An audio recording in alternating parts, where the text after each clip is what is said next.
Oh, it's time for class. Class is in session! Roll call! I'm gonna be late for class. Am I hallucinating here? Just what in the hell do you think you're doing? Late for shows. You are mine now. You belong to me. Did you study for the test? No more complaining. No more Mr. Kimble to go to the bathroom. Nothing. There is no bathroom. Hello and welcome to another episode of Middle Class Film Class Movie Review Edition. I'm your host for today, Joseph. I'm Peter. Tyler. And Tyler. Today, for the extra week of August, we've already completed our Erotic August film reviews. We're empty. And yeah, we are empty in many ways. We thought we'd do something a little more fun to round out August, and that would be reviewing the 2024 remake of The Crow. What's the first thing you liked about me? Thought that you were quite brilliantly broken. You feel What like the a person? fuck does that? You feel like my buzz.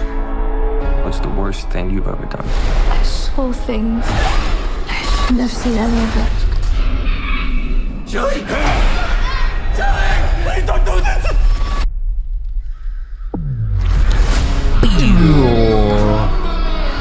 When someone dies, a crow carries their soul to the land of the dead.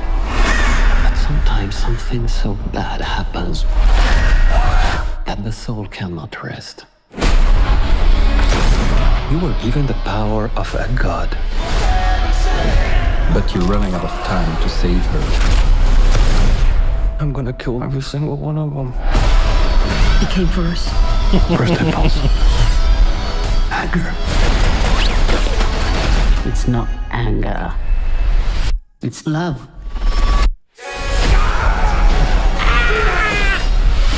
You know that love promises only pain.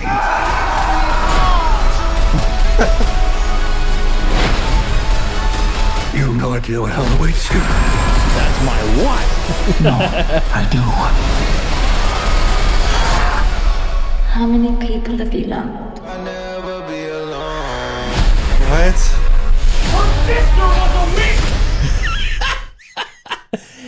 I like the Travis Scott remix or whatever the fuck that was.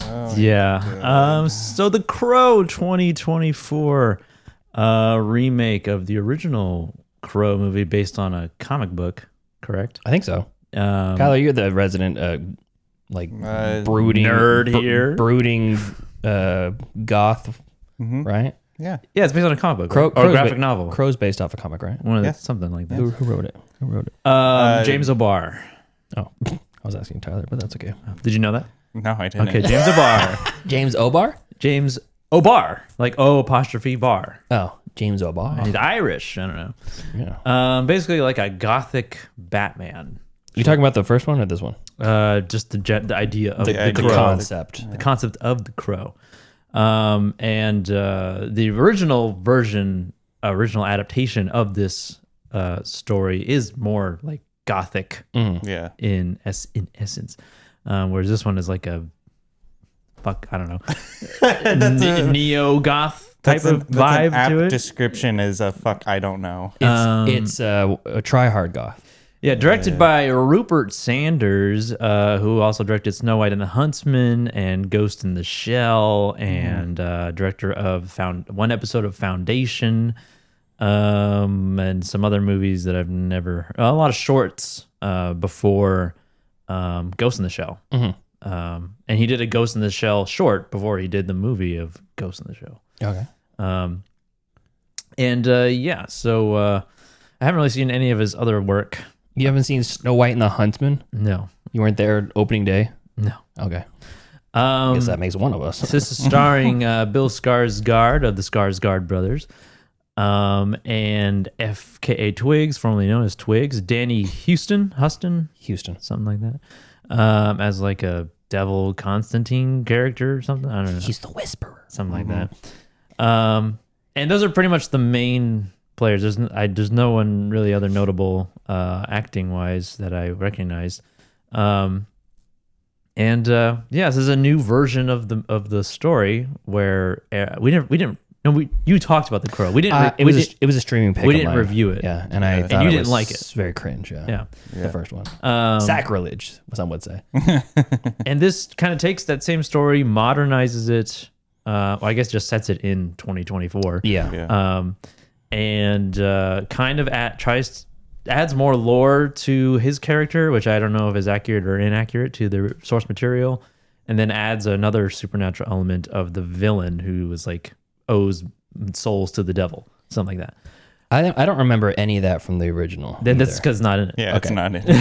Because it's not a thing. Original was just like a biker gang. Yeah, and I don't know if he's like a villain, like a Batman villain, or he's like a Crow villain, like from the graphic novel. Oh, I see. I have no idea. Vincent Rogue, Roeg. Yeah. Who's played by Danny Houston, who plays very similar type roles where he's like usually not likable.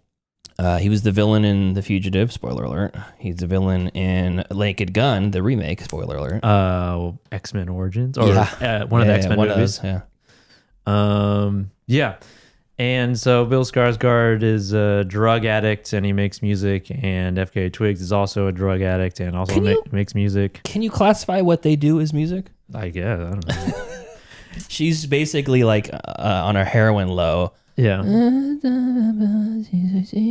Yeah. don't really see much music from That's her her singing. Yeah. And she is in real life, she is a musician. Oh, I didn't know that. FKA Twigs. I like how she's doing that part, and he goes, "Stop! Why'd you stop? That was beautiful." And she's basically just like murmuring to herself.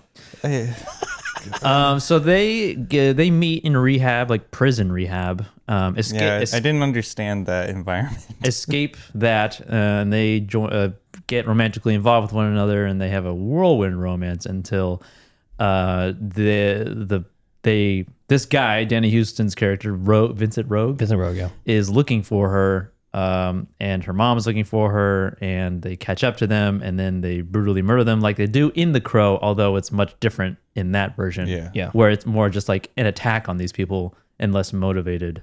Really, it's like they rape and kill Shelley, and they just kill Draven, right? Is his name? Yeah, Eric Draven. Eric Draven. What a badass name. Eric DeCrow. Yeah, Eric DeCrow. Eric the Crow. DeCrow. Why didn't they call it the Raven? It's Raven. Yeah, Raven with the Draven. The Draven. Yeah. And he gets a chance to take vengeance on the people who killed both of them. And he does so. Then the rest is history. So this was our punishment wheels, you said earlier. Yeah, the fun punishment. Yeah. Not quite as bad as like watching a dog shit, like maybe like a not a B movie but a C movie. You know, not like watching something fucking really terrible. Yeah. But the ratings were so bad. It was like 28% critics score on Rotten Tomatoes. Yeah. But above 65 on the audience score. Oh. So I was thinking, it can't be terrible. Absolutely can't be dog shit. So, but I've been wanting to watch it for a while, and it was either that or War of the Worlds. Yeah. Which has almost no redeeming qualities to it. But you were gonna watch that? For this week. Yeah, we wanted to. Yeah, we were about to watch War of the Worlds. Okay, so this is all our first time watches for this. Yeah. We've all seen the original. I don't want to go first, though. I want Tyler to go first. You want Tyler to Why go first? me? Just because. Okay. Tyler, what were your initial thoughts, Oh my and how do you think it compares to the original? What a movie this was. Jesus Christ. I felt like this movie was made for Tumblr kids to extract gifs from scenes of the movie. Very stylized movie. Poorly acted, especially on Bill Skarsgård's part. Like, I was very, very surprised how poorly he was performing in this movie. Twigs, I didn't even know she was an actor to begin with. And she also wasn't great. The story wasn't confusing. It just didn't need to happen. I just think like I didn't get like how him exacting his revenge on his love's killers would bring her back from hell. They didn't really explain the rules that well, so I was kind of confused throughout the whole movie. Like, he gets brought back to life, and he can regenerate like Wolverine. Yeah, But he still feels the pain of the injuries that are being inflicted upon him. like Wolverine. Yeah. So it's like, okay, I can abide by that. Okay. Has a single shred of doubt of what he's doing, just like any human being would after seeing his love of his life stabbing a woman to death in the neck with a knife. Yeah. Has a shred of doubt, instantly goes back to purgatory, and the guy's like, oh, well, you had a shred of doubt. It's supposed to be pure, true love. And I was just like, fuck you, guy. Like, are you kidding me? Like, I'd like to see your wife stab someone in the neck with a knife and then just, like... Your wife never stabbed someone in the neck and died before?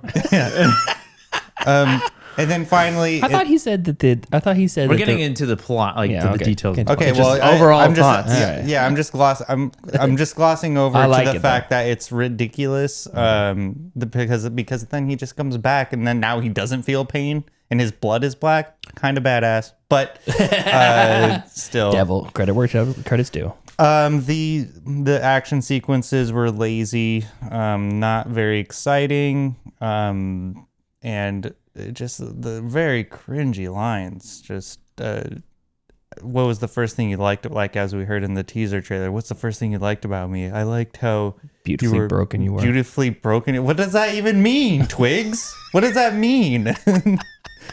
Yeah, I mean, it's it was a tough watch, man. I gotta tell you, that was a tough watch. Okay. Almost popped on Call of Duty.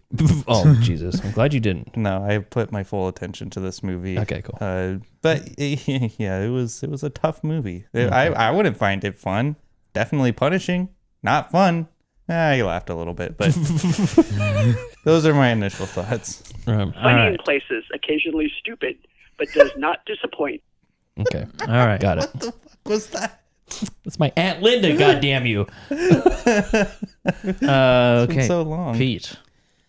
Okay, so I didn't like the first Crow.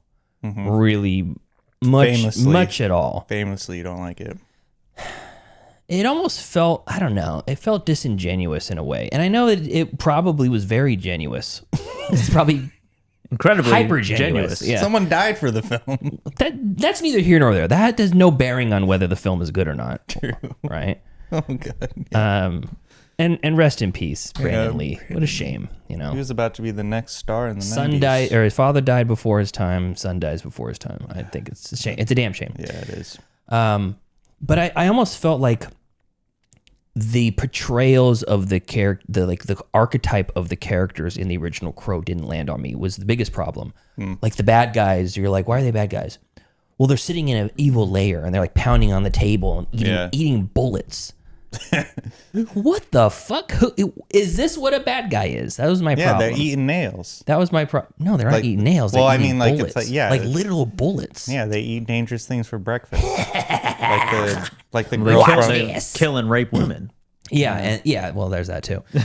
But the bullets. Yeah, I don't know. And then Draven is just really trying to sell his brand of being this like Crow guitar playing uber cool guy playing guitar in the rain on the rooftop or whatever. Yeah. Like when he charges at that guy, He's aura farming. yeah, As I call it. yeah, when he's charging at that guy playing the guitar that's not plugged in, he's like ding ding ding ding ding ding, ding, and like it kills the guy in the original. I'm like, what the fuck? What is this? This is the best they had.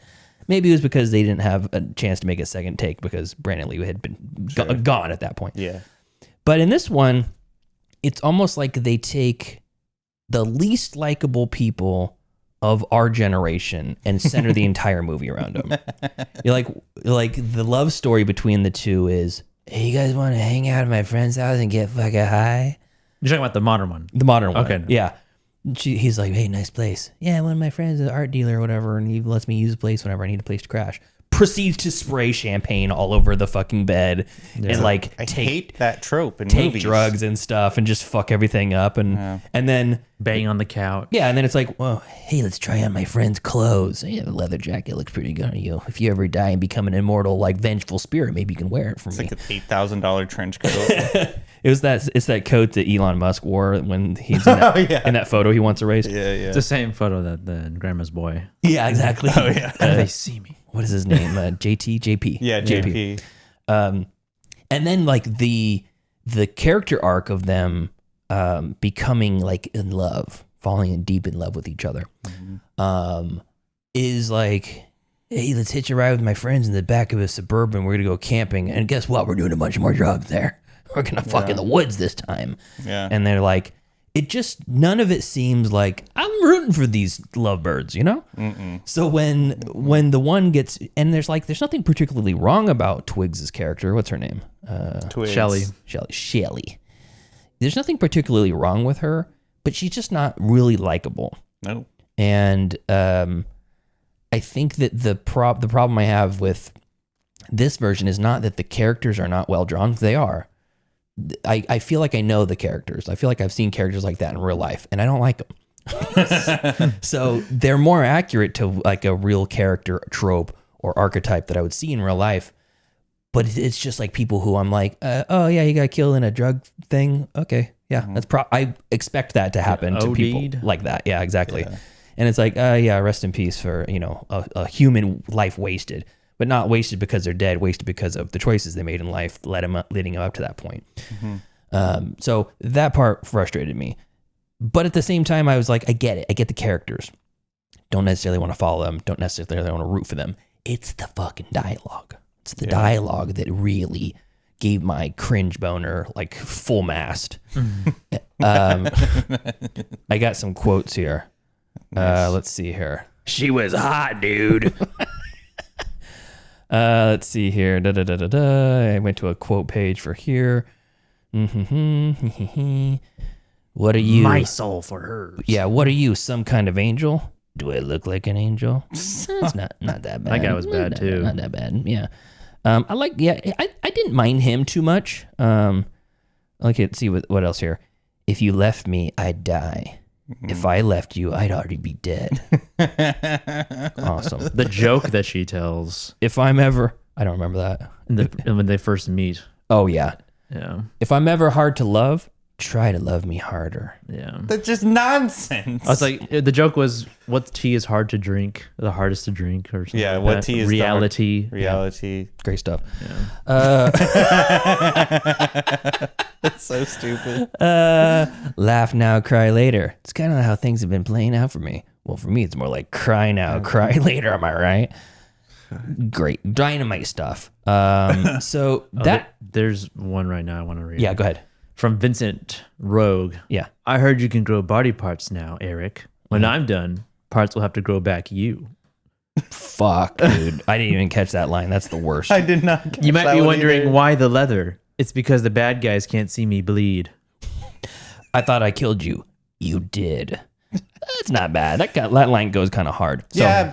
So anyway, so that's probably my biggest part of it. Is it's almost like I feel like half of these quotes were things you'd see on a T-shirt in a Hot Topic. Yeah. Like just an all black shirt with white writing on it, and then that's the anime kid who hasn't fully come into his dorkdom yet is pretending to be a goth wearing these to junior high. It's equivalent to like I was born in June.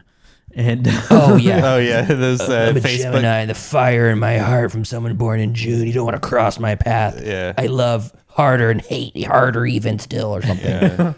Yeah. So that was kind of my biggest concern. But I will say, I didn't hate this movie as much as I was expecting. I think the hatred for the movie is overblown. I think a really good soundtrack goes a long way. So it's almost cheating, like putting bacon in a recipe is just cheating, Had a bunch of needle drops. Yeah, a lot of good stuff, and I'm gonna play all some goth music. Almost, Yeah. I'll play some a little bit later because I want to, and it'll probably get copyrighted, whatever.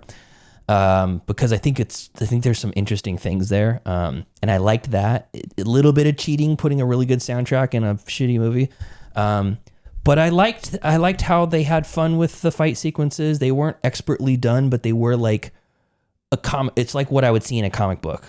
Oh, there's a sword in me. I'm gonna stab you with my body / sword. You know, It's like, okay, it's a comic book movie, and it's a modern edgelord movie that's very cringe.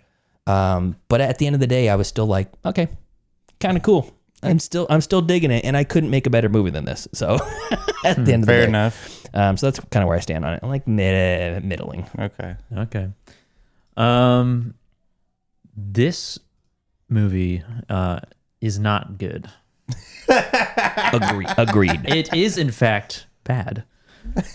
I didn't like it one bit. One bit. I will say, oops, wrong one.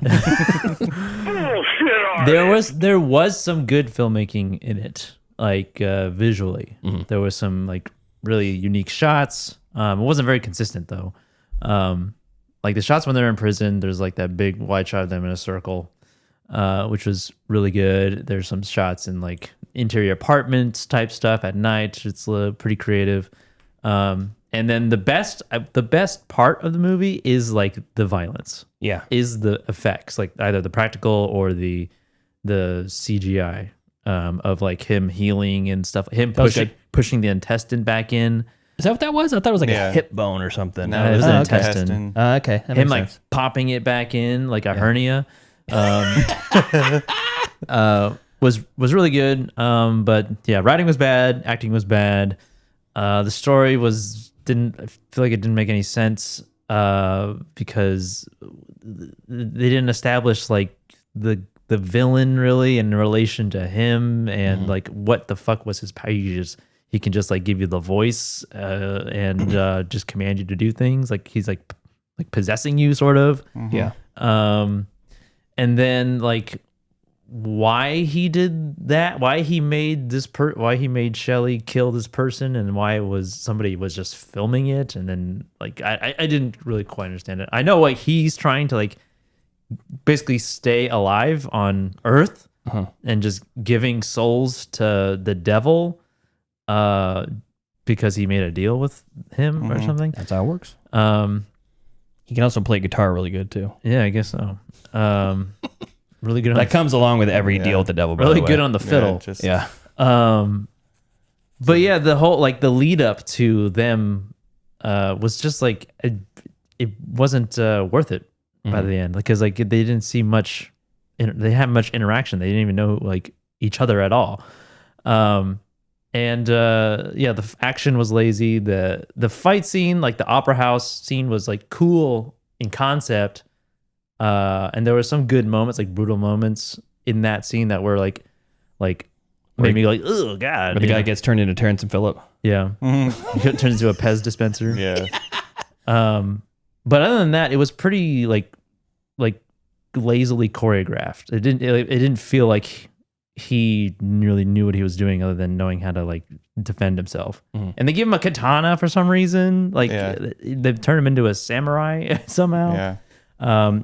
This was like basically the David Ayer Suicide Squad. That's a good comparison. Because he even has like Joker moments. Like his makeup is even close to his shitty tattoos. Yeah. Like the tattoo in combination with the face makeup he eventually gets. Like when I got these scars. Yeah. Yeah. Cried so hard. Yeah. And then the end was like very unsatisfying, because in relation to the original movie, which is miles better than this movie, is it just didn't like it left me very unsatisfied, because in the original version she is killed and she is dead the whole time. There's no like I need to get her back. Yeah, I'm gonna sacrifice myself to get her back. It's more just a revenge movie. Yeah. And that's it. In the end, he just kind of continues to live on. Or does he live on? Yeah, because there's like 5 sequels.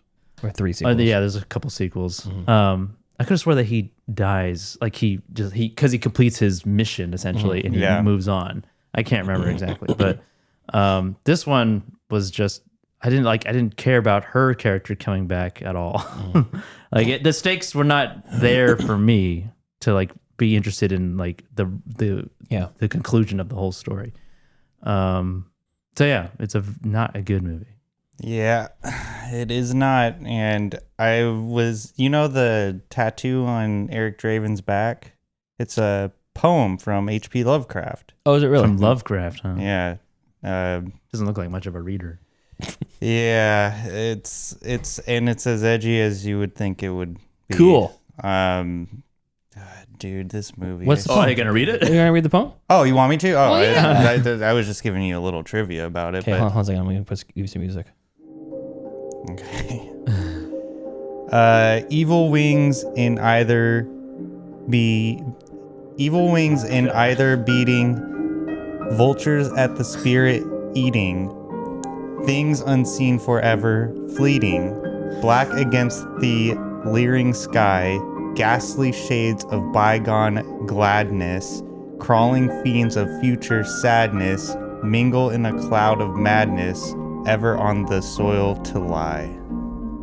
That's beautiful. I felt like I was back in high school doing that popcorn reading, and that you get the kid who just like Has a hard time.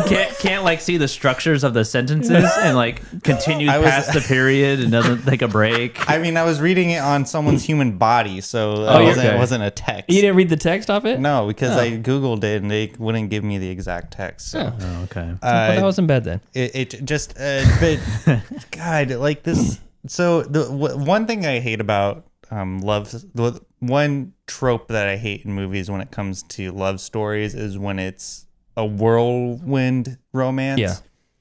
And it doesn't pay off in a sense. Like you don't believe that they would have fallen in love in that time. I mean, like I'll compare it to the Before series, how that was kind of a whirlwind romance, but it felt realistic and it did pay off in later movies. I got to interrupt you for a second. If it's going to take an hour and a half to get to for the people to believe that you're going to fall in love, then you can never do a whirlwind romance unless it's the entire movie. Before Sunrise is great because it takes the entire movie to get you to the point to really believe it. Yeah. Of course, that is the most believable version of that. Yeah. But I think that there is much better versions of falling in love, getting to know each other, bonding over shared trauma and things like that. In this one, it's just like, you do drugs too? You're kind of hot. Nice. I'm kind of hot. We're both in rehab together. Fuck it, let's just escape and then let's do drugs. bang. Let's bone. And also the music part of it. Yeah. Like they make music. Yeah, I really wish their music would have been like a D Antwoord or something like that. Yeah, because he doesn't have a guitar or anything. He doesn't. He says he just. She asks him in the He beginning. used to. She asks him in the beginning, "Do you write music?" He's like, "No, I just write stuff." Are these poems or lyrics? Songs. Yeah. I don't think they're either one of them. I just kind of write. I do something different. I found a sound clip of what's the guy's name? Who the bad guy, the villain? Vincent. Yeah, Rogue? Vincent Rogue. Vincent Rogue. Of him doing whispering the to take someone's ears over. Oh yeah, it's like. Yes. And then they're like, must kill the president of the United States. Prime Minister of Malaysia. Exactly. This movie probably had the cheapest use of a Joy Division song ever.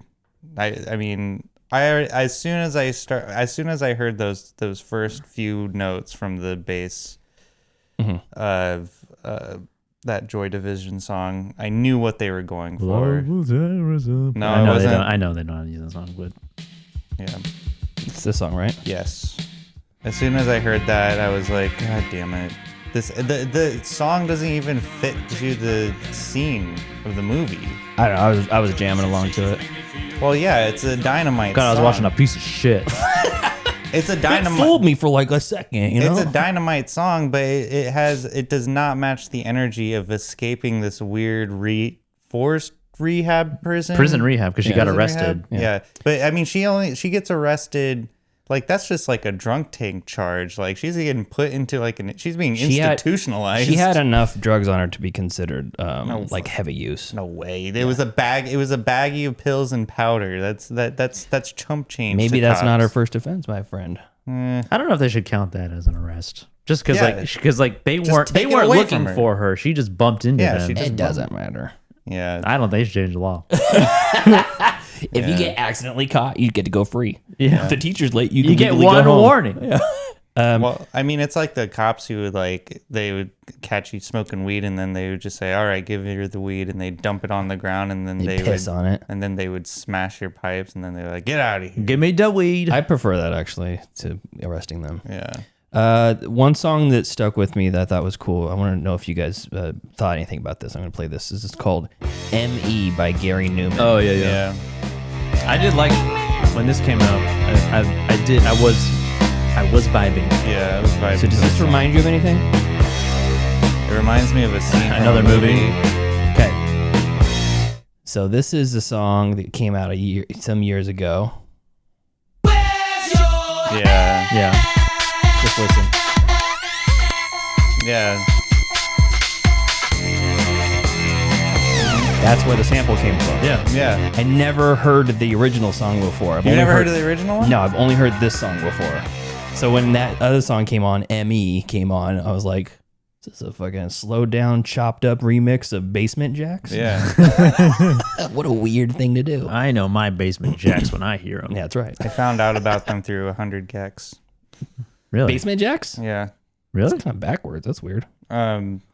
I just found them just now. Just now. I've heard that song before, but I couldn't tell you who sang it. Yeah, it's Where's Your Head At by Basement Jacks. This budget had an estimated $50 million. Guess what it was worldwide? 28. Worldwide box office? Yes. 28. 10 million?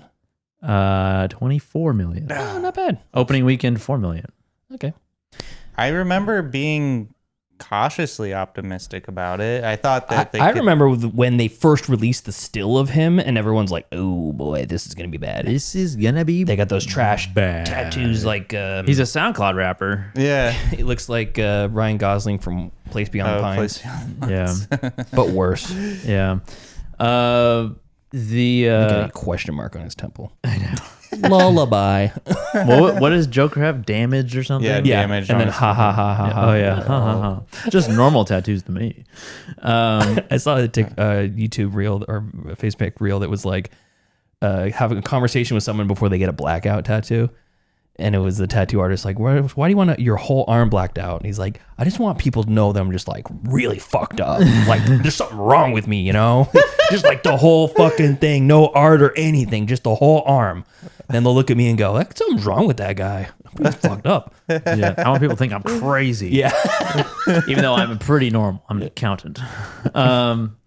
So this movie, The Crow, had been like in development for a long time, and Jason Momoa was once attached to be The Crow. That's interesting. But it wasn't this movie. It wasn't this story or this script.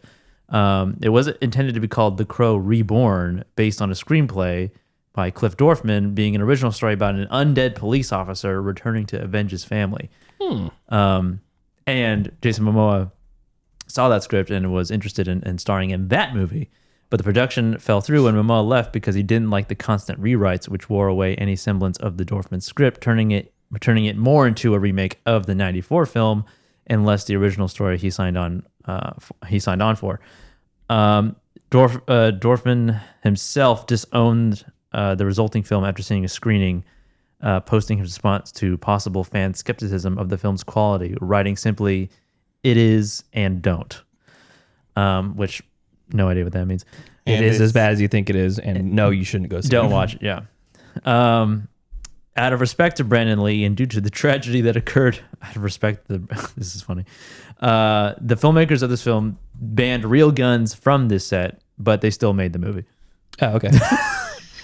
Out of disrespect to Brandon Lee. Jeez.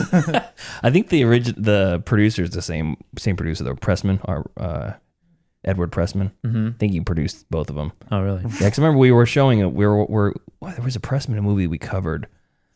Maybe it was Cherry. Yeah, it was Cherry 2000. Oh, really? And I was looking through his IMDb of all the stuff he produced, and all the Crows were in there. The original, all the sequels, plus the new one. Yeah. The director of the original, Alex Proyas, immediately stated that this new version should have never been made. The Crow is not just a movie. Brandon Lee died making it, and it was finished as a testament to his lost brilliance and tragic loss. It is his legacy. That's how it should remain. After the film's release, Proyas posted screenshots of all the bad reviews and commented that box office is a bloodbath. I thought the remake was a cynical cash grab. Not much cash to grab, it seems. Damn, what a hater. That's a expert pro hater. Yeah. I mean... this movie I made 25 years ago is sacred. I mean, the story... Pressman died, by the way, in 2023 while this film was in post-production. Oh, good thing he didn't have to see it. And on my birthday, too. Yeah.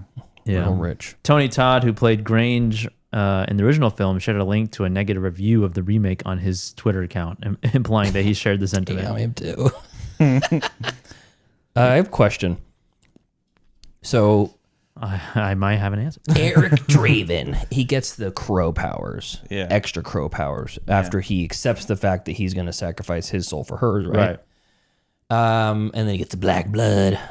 Cool. Pretty cool. Yeah. And he comes back and he can't feel anything, I guess. Or maybe he does. He just can handle Maybe it. As experience level I higher mean, now. I don't know. But so the question though is, he gets to the end and you see that it like snaps to reality and she's being resuscitated by the ambulance, right? I know where you're going with this. Okay, so did any of it happen? Yes.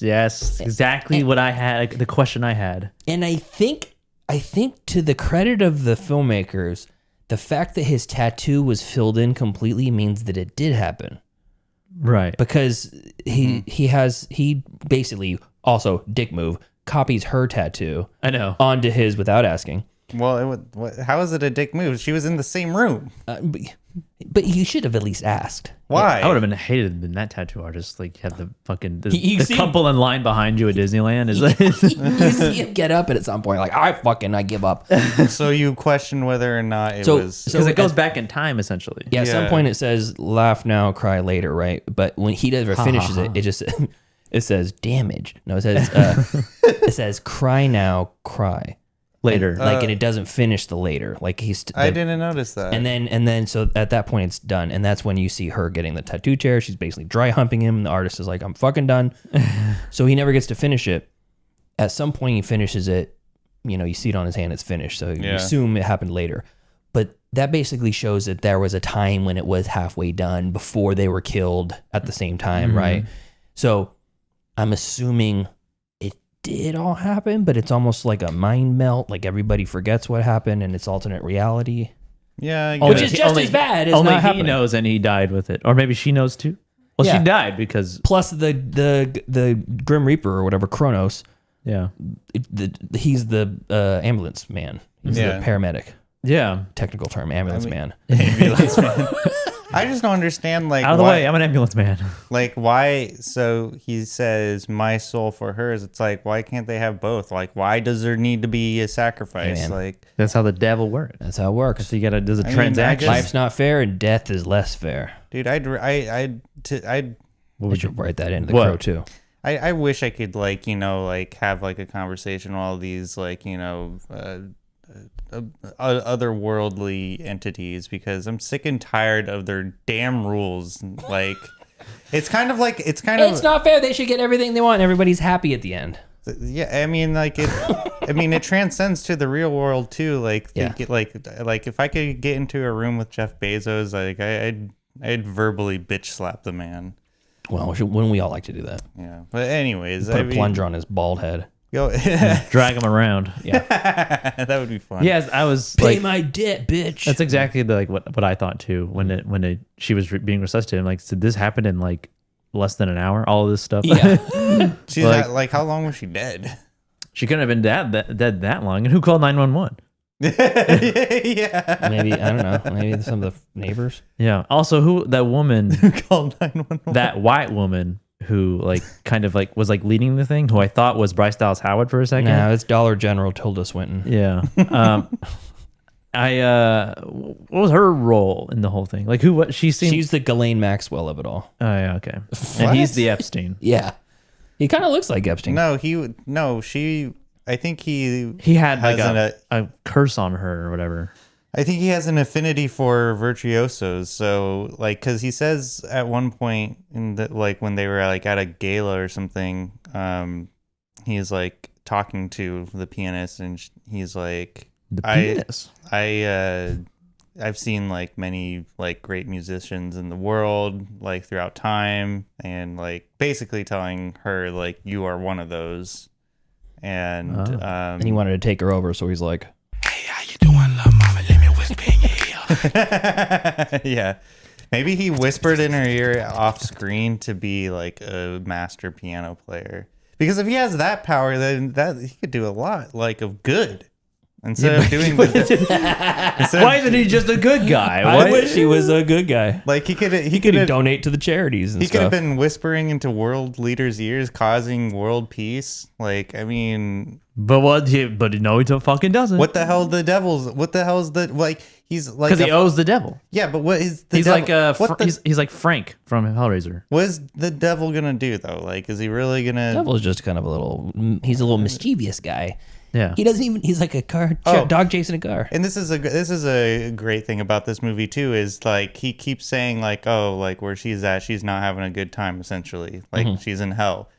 But then like once we see double hockey sticks. once we see her once we get a look at her in purgatory, she's just floating down a pond. That sounds terrible. That's not hell. She looked asleep. Like, I mean, You don't know the inner turmoil in her brain. We don't know what she's saying. That's I know true. all that stuff That's took place in an hour. Imagine how her mind's running.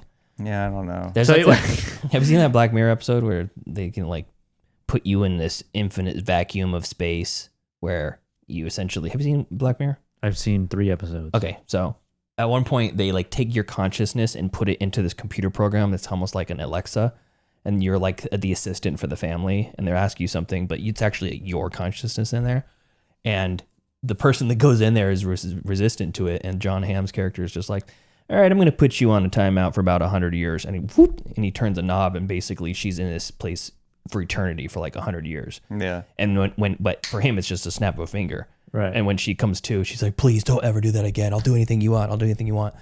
I think it's like that. That would be. She's down there in the pond, basically for like Okay. running through 1,000 lifetimes in her head in this dark It's like cavern. with Gandalf when he dies and kills Balrog. It's like every Much better analogy. every day or every something was like a lifetime of the earth.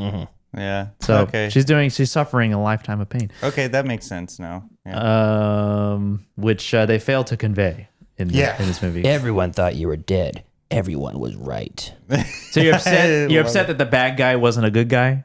I don't think I wouldn't use that characterization. I wasn't upset. But It's you were just- just saying like, why didn't he be doing good for the world? Yeah. He could be bringing world peace. Yeah, that's exactly. He He could could be be doing good for the world. He could be a world champion like Rubik's Cube master or something. Could he whisper to himself though? Like if he had like one of those the can with the string on attached, and he just does this. Does it apply to? Yeah, and he's just like, oh. What the fuck? Are you okay? Because that's what they did. That's what they did. He owed the devil. I know. Otherwise, he I would be know. sent to hell. Okay, I have a question. Philosophical question. Another one. Philosophical. Okay. Ah, with the questions. Yes. So curious. The Kronos guy says the enemy of love is not hate, but doubt. Oh yeah. Yeah. Discuss. What's the question? Is the enemy of love? Yeah, agree or hate disagree. Doubt? Yeah. Like if you started doubting your love, Yes. that's the enemy. I mean, If you start hating the person, it's like a poison seed, right? It just grows and grows. Yeah. It's like that Inception thing. It's like a germ of an idea. I don't know. I mean, I think everyone has doubts. Like, I think if you hate somebody, that's kind of the nail in the coffin. yeah, I would say hate is probably the ultimate enemy to love because it's the polar opposite. It's But kinda, I think doubt is definitely I wouldn't say it's a terminal sort of. It's a death sentence. It can be.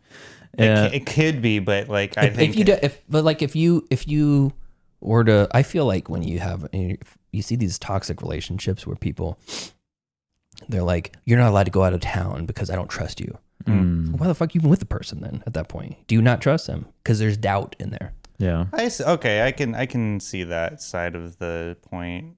I also think it's strange when men are like, no, don't wear that dress out because people are gonna look at you. Like, don't you like want people to like feel like you're, yeah, look what I got. She's coming home to me at night. Yeah, well, I don't like to parade my partners around. Hey, in she's public. doing the parading. I'm just making sure she doesn't feel like withheld from the ability to do that. I really don't give a shit what my partner I'm not. wears. That's what I'm saying. Like, It's like if you feel, I would just be like, if you feel comfortable in that, then that's on you. But I'm going to wear my Vampirella shirt, so and everybody knows. and you're gonna be okay with that. So I'm or assuming else. that Angela is not a huge fan of your Vampirella shirt.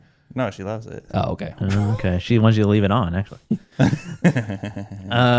what's worse, that like you can't wear that out, or you have to wear that. I was just gonna say The inverse. Yeah, that's almost like I want you to wear a string bikini out. That's like Kanye with his new wife. Oh yeah, well Someone they married divorced, him? I think. Whatever, I don't fucking know. He's like, oh, we're going out. Here, put this on. It's a piece of dental floss. It's a piece of cheesecloth from the kitchen. Babe. Yeah. Again, I'm cold. Again. I have poor circulation. Yay. Any other questions you have? You're very inquisitive, aren't you? I'm a mischievous little He's curious. goblin. He's curious like a cat. That's why we call him Whiskers. Yeah, that's right. You have any questions? No, I just like to comment and pontificate on my point that I said earlier that I feel like this movie was made to be GIFs. Like, because there's a lot of scenes. For like quotes. Well, not even quotes, but for like certain scenes. Like, I liked a lot of the visuals of it too. I thought it was good. Visually, like, it was definitely something I could see myself putting on Tumblr back in middle school. Especially with the Draven, the crow makeup. I thought that looked pretty cool. I thought that looked cool, but I just wish that the cringe tattoos were less cringe. Mm-hmm. And also, to your point in your initial thoughts, Tyler, you were saying that Skarsgård was acting poorly. Yeah. I don't think he was acting poorly. I think that was a weird character choice, like his voice. It's also then bad directing. More bad directing than acting. And bad writing. Because it's like, get away from her. Yeah. Leave her alone. And you're like, that's a great point. Hey, mister. I know. I mean, you look She's at the the love of my life. She's spoken for. And that's my wife. He was just missing the fedora. I listened to a interview with Tom Hardy when he was talking about his choice of the character in Bane, like the way he was going to have Bane talk, and he said he ran it by Christopher Nolan, and he's like, "We're going to take a big swing. What do you think about this? I'm going to give him like a Scottish accent and make him kind of sound like this." That's a good one. And he goes, "But if you hate it, I get it. I'll do whatever you like. I'll just do a standard growly villain." And Nolan's like, "No, you have full autonomy. I'd stand by you 100%. That's the Bane." And he's like, "Okay then." Well, he couldn't. He tried to. I think he tried to do a Brazilian accent because Bane's Brazilian. Oh, I didn't know that. And he couldn't do it. It sounded bad, so they went offensive. that round. Tyler, can you do a Brazilian accent? I don't even know what they sound like. Portuguese. I don't know. They sound like sort this. of That's Italian. Spanish. I don't. How dare you? I don't know. I don't know any Brazilian accents. So I mean, Hola. I don't know if they say hola. Ciao. They say they do say ciao for goodbye. They say bon dia for like hello or good morning. Yeah, I don't know. I couldn't. Bellissimo. What other ethnicities can you do an accent for, Tyler? Congo. Interesting. Yeah. I don't know if I feel comfortable. How about South African? That's fine. They're white. Charlotte Copley, one of the most famous South Africans. I don't know. I can't do that either. Just do an Elon Musk impression. Yeah, that's what I was trying to channel my inner Elon Musk, but it doesn't want to come out. I don't know. I'd be hard to. It's hard to pin down the way he speaks. Yeah, it's like a conglomerate of all of the accents put together. It's like someone with a head injury. Do a Charlotte Copley accent, the guy from District 9. These fucking prawns. Yeah, I couldn't do that either. I would have to practice that. Like the accents that I give you, I've practiced. Diant word. Yeah, I was gonna say that's where I get my South African from. Yeah.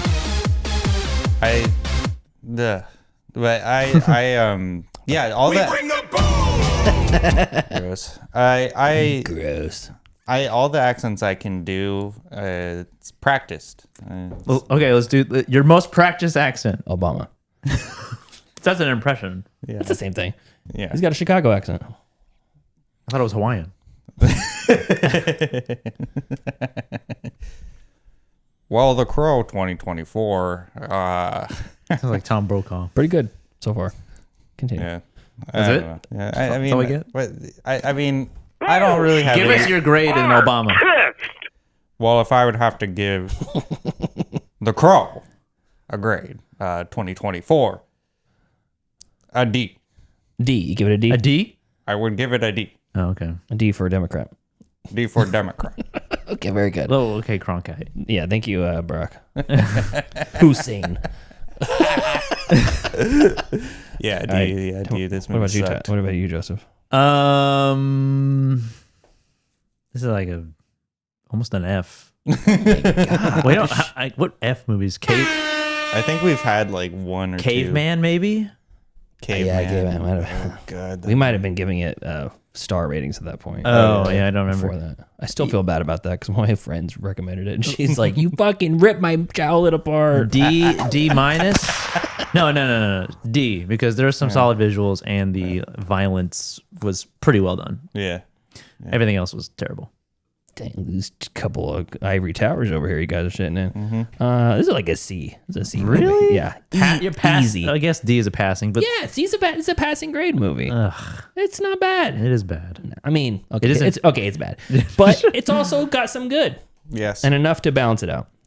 Not enough to recommend anywhere. I don't know. I'd recommend this to a fair amount of people. I It's wouldn't go out the way and would say, "Hey, you should go see the new Crow movie. It's actually pretty good." I would say it's got some redeeming parts in it, and if you're like a goth kid at heart, Watch the original. You might dig it. Yeah, because I can't understate how good the soundtrack is. I mean, it's so bad. I still don't think it's as good as the original soundtrack. Also iconic. It's so bad that it's not streaming anywhere but Starz. Yeah. Yeah. Anyways, D's and C. 2 D's and a C. 2 D's and a C. So yeah, that's it. That's it for The Crow, and we're gonna pick a movie no, we already picked the topic. Yeah, for B movies. B movie September. I have some music that doesn't really fit, but here we are. Anyways. Spaghetti Western Yeah, music. let's do this one. B movie September. Yeah. What are we starting off with? Tyler. Gasm. Deathgasm. Deathgasm? Deathgasm. Oh, yeah. Deathgasm. Okay. Is that B movie? That's considered a B movie, yes. Because Gronk told you? Grok told you from Twitter? No. Elon Musk's fucking clanker. No, IMDb told me that. So, yeah, Deathgasm. I like the name. I've heard it's highly regarded, and yeah. I don't Cool. see B movie on this at all.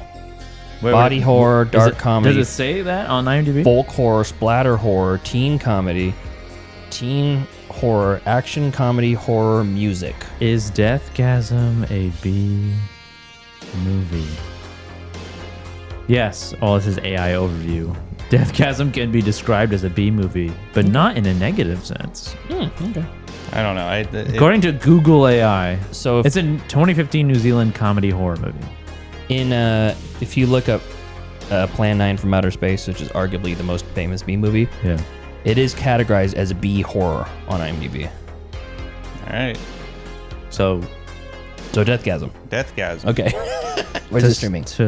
That's a great question, Pete. Glad you're That prepared is for this. That is a great question.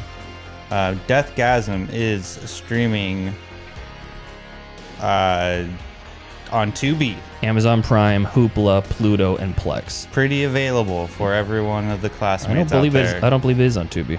It said I just Googled it just literally 2 seconds ago. But does Google know? Yes, Why? because of AI. Fuck AI. You saw how good it did with the Alfred Hitchcock question. Oh my god, that was egregious. Let's see here. Tubi.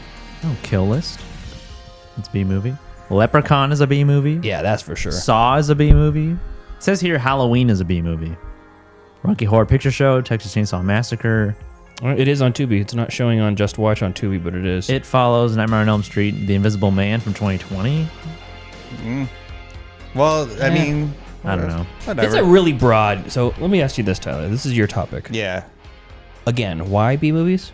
Just because I've liked older B movies, like from the 80s. Kind of grew up on those.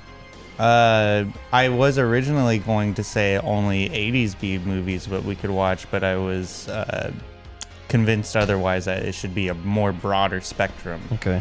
And so you went to the complete polar opposite, 10 years old. Correct. Okay. And so I think they're fascinating because it really shows the endurance of the human spirit to create art that people may receive as bad.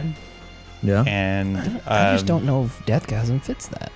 But it's your thing, so I mean, I'm not that's gonna what back out of you it. wouldn't qualify. I haven't seen it, so you haven't qualified as a B movie. I wouldn't. No, I've seen it. And It's very I mainstream. think it's great.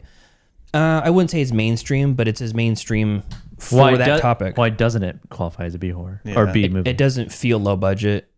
I mean, maybe some of the gore feels like at home, sort of like DIY horror, like gore, but really not really. I feel like it's a pretty well produced movie. It has not main name people, but it's also a New Zealand movie, so I wouldn't know if they were like big name people. It's an indie film for sure. Yeah, for sure it's indie. I would agree with that. So, but again, it's your movie, so it is what it is. Do you want to give both of us our movies too? You have one picked out, Joseph? Yes. Okay. all right, Joseph will be Because normally we just sit, we spin it. You have one Yeah. ready to go, and we have to figure it out. yeah. One I think is very timely. The Toxic Avenger. Oh, great! Oh, nice. Great, good call. The original from 1984. Thank you, because I've been waiting to watch that before the remake. Yeah. This is a B movie. 100%. For sure, and there's plenty of sequels. The Toxic Avenger is streaming on Prime and Fubo and Roku and Canopy and Shudder and Pluto and Plex and Fossum and Troma. What the fuck is that? What is it? Trauma Vision. Trauma Vision. Yeah, that's Trauma Now.